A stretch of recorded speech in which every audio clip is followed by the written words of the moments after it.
దక్షిణ భారతదేశంలోనే అత్యంత ఆధునిక సదుపాయాలతో నిర్మాణం, ఇంటర్నేషనల్ స్టాండర్డ్స్తో స్టేడియం. కానీ ఏం లాభం? మంత్రికి స్థానిక ఎమ్మెల్యేకు మధ్య ఉన్న అభిప్రాయ భేదాలు క్రీడాకారులకు శాపంగా మారాయి. ఫలితంగా 7 కోట్లు పెట్టి నిర్మించిన హాకీ స్టేడియం, 3 కోట్లు పెట్టి నిర్మించిన స్విమ్మింగ్ పూల్ కూటమి ప్రభుత్వం పుణ్యాన నిరుపయోగంగా మారిపోయాయి. ఆయన పేరుకే క్రీడా శాఖ మంత్రి, కానీ కళ్ల ముందే క్రీడాకారులకు ఉపయోగపడే స్టేడియాలు, స్విమ్మింగ్ పూల్లు నిరుపయోగంగా మారుతున్నా కనీసం ఆయనకు చీమ కుట్టినట్లయినా ఉండదు. కడపలో ఉన్న ఈ స్టేడియం, స్విమ్మింగ్ పూల్ దక్షిణ భారతదేశంలోనే అత్యంత ఆధునిక సదుపాయాలతో నిర్మించారు.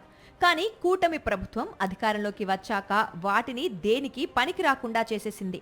వైఎస్ జగన్ ముఖ్యమంత్రిగా సిఎస్ఆర్ ఫండ్స్ కింద కడప మున్సిపల్ స్టేడియంలో సుమారు 7 కోట్లతో అత్యాధునిక హాకీ స్టేడియాన్ని నిర్మించారు. దక్షిణ భారతదేశంలోనే ఆస్ట్రోటర్ఫ్ ఉన్న హాకీ స్టేడియం ఇదొక్కటే. అలాంటి స్టేడియానికి కూటమి ప్రభుత్వం తాళం వేసేసి క్రీడాకారులను రోడ్డున పడేసింది. ఒక బోర్ వేసి పెండింగ్లో ఉన్న చిన్న చిన్న పనులను పూర్తి చేస్తే అందుబాటులోకి వచ్చే హాకీ స్టేడియం ఇప్పుడు నిరుపయోగంగా మారగా క్రీడాకారులు తాళం వేసిన స్టేడియం బయటనే ఆడుకోవాల్సిన దుస్థితి. కేవలం చిన్న చిన్న పనులు పూర్తి చేయడానికి కూడా తమ వద్ద నిధులు లేవంటూ చేతులెత్తేయడంతో హాకీ క్రీడాకారులు ఆవేదన వ్యక్తం చేస్తున్నారు. ఇంత జరుగుతున్నా తమ వద్ద నిధులు లేవంటూ ప్రభుత్వం చేతులెత్తేయడం విమర్శలకు దారితీస్తోంది. అంతా అది టర్ఫే సార్. ఈ గ్రావెల్ అనేటోళ్ళు లేదు. మన ఆంధ్రాలో ఒక్కటే ఇప్పుడు నాకు తెలిసి కడప జిల్లాలో మొట్టమొదటిసారిగా ఈ వైఎస్ఆర్సీపీ ఉండేమో మాకు 2 గ్రౌండ్లు. మన ఏ జిల్లాలో లేదు అది 2 గ్రౌండ్లు. అది జగన్ సారే మాకు అలాట్మెంట్ చేసిండు. ఒకవేళ జగన్ సార్ గవర్నమెంట్ వచ్చిండే నాకు తెలిసి పార్టీ ఓపెన్ కూడా అయ్యి ఉండేది. మేము నేషనల్స్ అయితేనేమో అది international ground sir. India player practice చేసే అంత కెపాసిటీ ఉంది సార్. కేవలం రాజకీయ కక్షతోనే హాకీ స్టేడియాన్ని కూటమి సర్కార్ ప్రారంభించడం లేదని వైఎస్ఆర్సీపీ నేతలు మండిపడుతున్నారు. ఇప్పటికైనా క్రీడాకారుల బాధలను చూసి స్టేడియాన్ని ప్రారంభించాలని డిమాండ్ చేస్తున్నారు. కేవలం రాజకీయ వివక్షతోనే ఇవాళ ఇది ఓపెన్ చేయకపోవడం నిజంగా ఇంకోటి దౌర్భాగ్యమైన విషయం ఏంటంటే, మన కడప జిల్లా వాసే క్రీడా శాఖ మంత్రిగా ఉన్నారు. అలాగే మన కడప జిల్లాలోనే ప్రభుత్వ విప్ ఉన్నారు. క్రీడా శాఖ మంత్రి ఉన్నా కూడా, ప్రభుత్వ విప్ ఉన్నా కూడా కనీసం ఇక్కడికి వచ్చి ఒక్కసారి కూడా సందర్శించిన పాపాన లేదు. మున్సిపల్ స్టేడియంలో ఉన్న స్విమ్మింగ్ పూల్ విషయంలోనైతే ఎన్నెన్నో కుట్రలు వెలుగులోకి వస్తున్నాయి. 2014 నుంచి 19 మధ్యలో స్థానికులు 85 లక్షలు విరాళాలు అందించి ఈ స్విమ్మింగ్ పూల్ నిర్మించుకున్నారు. దీనికి అప్పట్లోని తెలుగుదేశం ప్రభుత్వమే కొంతమేర నిధులను సమకూర్చి అందుబాటులోకి తెచ్చింది.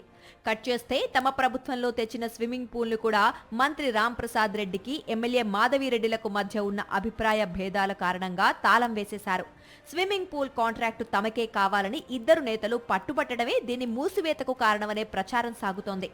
మరోవైపు ఎమ్మెల్యే అనుచరులు ఏర్పాటు చేసుకున్న ప్రైవేట్ స్విమ్మింగ్ పూల్ కోసం ఈ ప్రభుత్వ స్విమ్మింగ్ పూల్ ను ఫనంగా పెట్టారనే టాక్ కూడా నడుస్తోంది. ఏది ఏమైనా దాదాపు 3 కోట్ల మేర ఖర్చు చేసిన స్విమ్మింగ్ పూల్ ఇప్పుడు దేనికి పనికి రాకుండా పోతోంది. ఆ స్విమ్మింగ్ పూల్ కూడా ఇప్పుడు ఎందుకు పనికి రాకుండా వేస్ట్ గా పడేశారు ఈ ప్రభుత్వం. వీళ్ళకందరికీ కూడా మేము ఒకటే చెప్తున్నాము, ఏదైనా మీకు రాజకీయ కక్ష ఉంటే రాజకీయ నాయకులు ఉన్నటువంటి మా మీద చూపించాలి, కానీ క్రీడాకారుల మీద, పసిపిల్లలు స్విమ్మింగ్ నేర్చుకునే దానికి వచ్చినటువంటి పసిపిల్లల మీద కాదని చేయకూడదని చెప్పేసి మేము అదేవిధంగా మీరు త్వరగా చొరవ చేసుకునేసి ఈ స్విమ్మింగ్ పూల్, ఈ హాకీ కోర్టు ఓపెన్ చేయించాలని చెప్పేసి మేము తెలియజేస్తున్నాం. వేదిక ఏదైనా సరే రాష్ట్రాన్ని క్రీడా హబ్గా మార్చేస్తామంటూ కూటమి నేతలు గొప్పలు చెప్తున్నారు.